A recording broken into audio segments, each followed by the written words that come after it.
ಸ್ನೇಹಿತರೆ ನಮಸ್ಕಾರ. ನೋಡಿ ಇದೇನು ಪೇಪರ್ ಹಾಕೋದು ಕಾಣ್ತದೆ. ಇದು 1 ಎಕರೆ 37 ಗುಂಟೆ ಸ್ನೇಹಿತರೆ. ಇದು ಒಳ್ಳೆ ಕಾರ್ನರ್ ಬರುತ್ತೆ ಅಣ್ಣ. ಬೋರ್ ಇದ್ದ ಖಾಲಿ ಲ್ಯಾಂಡು ಸ್ನೇಹಿತರೆ. ಇದು ಬೋರು ಅವ್ರಿಗೆ ಸೇರ್ಕತ್ತೆ. ಇದು NH ಬರೀ ಕೇವಲ 200 ಮೀಟ್ರ್ ಇರೋ ಅಂತ 1 ಎಕರೆ 37 ಗುಂಟೆ 2 RTC ಬರುತ್ತೆ ಸ್ನೇಹಿತರೆ.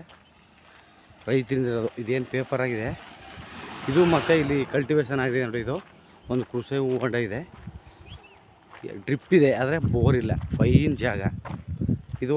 ರಾಷ್ಟ್ರೀಯ NHಗೆ ಕೇವಲ 200 ಮೀಟ್ರ್ ಇರೋಂಥ ಜಾಗ. ಕಾರ್ನರ್ ಪ್ರಾಪರ್ಟಿ ಇದು. ರೈತರಿಂದಿರೋ ಜಾಗ, ಫೈನ್ ಜಾಗ. ಇದೆಲ್ಲ ಅಕ್ಕಪಕ್ಕದಲ್ಲಿ ಒಳ್ಳೆ ಕಾಲೇಜು ಮತ್ತು ನರ್ಸಿಂಗ್ ಹಾಸ್ಟ್ಲು ಎಲ್ಲ ಇರೋಂಥ ಜಾಗ ಇದು. ಇದು ರೈತರಿಂದಿರೋದು ನೋಡಿ. ಇದು ಮೆಟ್ಲಿಂಗ್ ರಸ್ತೆ, 40 ಅಡಿ ಮೆಟ್ಲಿಂಗ್ ರಸ್ತೆ.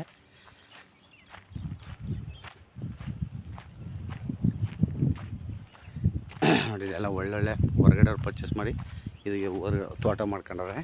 ನಾನು ಹೇಳ್ತಾ ಇರೋಂಥ ಜಾಗ ಇದೇ, ರೈತರಿಂದಿರೋದು ನೋಡಿ. ಇದು ಕಾರ್ನರು ನೋಡಿ. ಇದು ಒಂದು ರೋಡ್ ಇದೆ.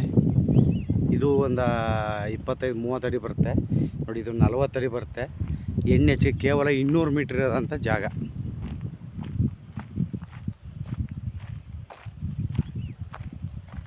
ನೋಡಿ ಇಲ್ಲೆಲ್ಲ ಲೈನ್ ಎಲ್ಲ ಇದೆ. ಆದರೆ ನಿಮಗೆ ಒಳ್ಳೆ ವಾತಾವರಣ. ವಿಲೇಜ್ಗೂ ಭಾರಿ ಹತ್ರ ವಿಲೇಜ್ ನೋಡಿ. ಇಲ್ಲಿ ಭಾಳ ತೋಟ ಕಾಣಲ್ಲ. ವಿಲೇಜು ಚೆನ್ನಾಗಿದೆ. ಇನ್ನು ಬೋರ್ ಹಾಕ್ಸ್ಕೋಬೇಕು. ಬೋರು ಅವ್ರು ಇಟ್ಕೋತಾರೆ. ಇದು 2 ಪಾಣಿ ಬರುತ್ತೆ. ಈ 1 ಎಕರೆ 37 ಗುಂಟಲ್ಲಿ ಕೊಡ್ತಾ ಇರೋಂಥ ಜಾಗದಲ್ಲಿ ಒಂದು ಕೃಷಿ ಹೊಂಡನೂ ಇದೆ ನೋಡಿ. ಇಲ್ಲಿ ನೀರು ಹೊಡ್ತಾ ಇದೆಯಲ್ಲ, ಇಲ್ಲಿ ನೀರು ಹೊಡ್ತಾ ಇಲ್ಲಿ ದೊಡ್ಡೊಂದು ಕೃಷಿ ಹೊಂಡ ಸ್ನೇಹಿತರೆ. ಫೈನ್ ಜಾಗ, ಒಳ್ಳೆ ಕಾರ್ನರ್ ಬರುತ್ತೆ. ದೊಡ್ಡ ಕೃಷಿ ಹೊಂಡ ಇದೆ. ಹೈಟೆನ್ಷನ್ ಪರ್ಚೇಸ್ ಮಾಡೋಣ.